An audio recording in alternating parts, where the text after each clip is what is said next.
Хоёр янзаар ханд өгч болж байгаа. Одоо шинэ хаан банкныхаа аппликейшн руу ороод QPay гэдэг байгаа шүү дээ. Бүх банкн дээр тийм юутай уншуулдаг.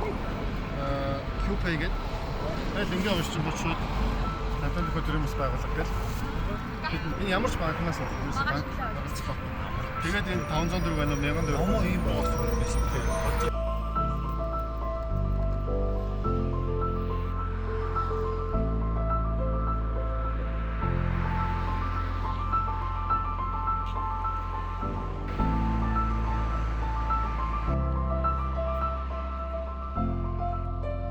Хөгжим бүжгийн урд ба шүү дээ тий.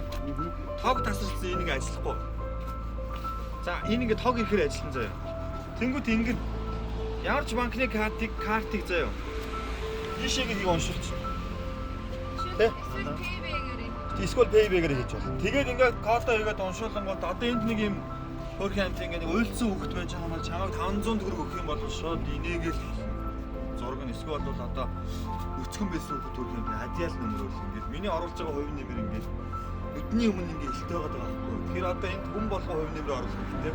Автобусны карт уншихгүй. Зөвхөн банкны карт унших.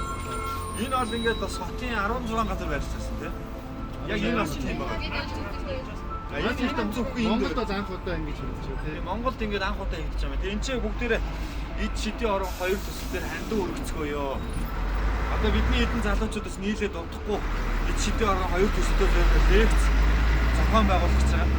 Тэгээ бүгдээрээ залуучууд хүрэлцэн ирж тэрэнд маш идэвхтэй оролцоороо оролцохгүй бол хандив өргөөрөө эд шидийн орон хоёр маань ерөнхийдөө 80% тавьж байгаа төсөл.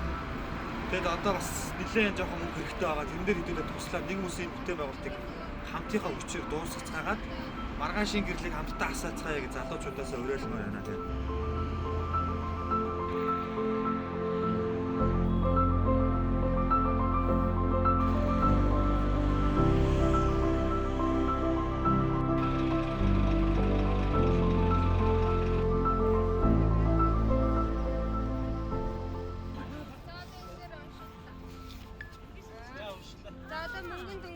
Мөнгөн дүгээ хийгээд 500 бол 500 1000 бол 1000.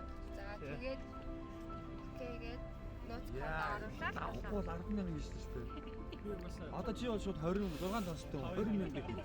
500 төгрөг үржүүлмээр юм биш үү? Болцоо. Аа.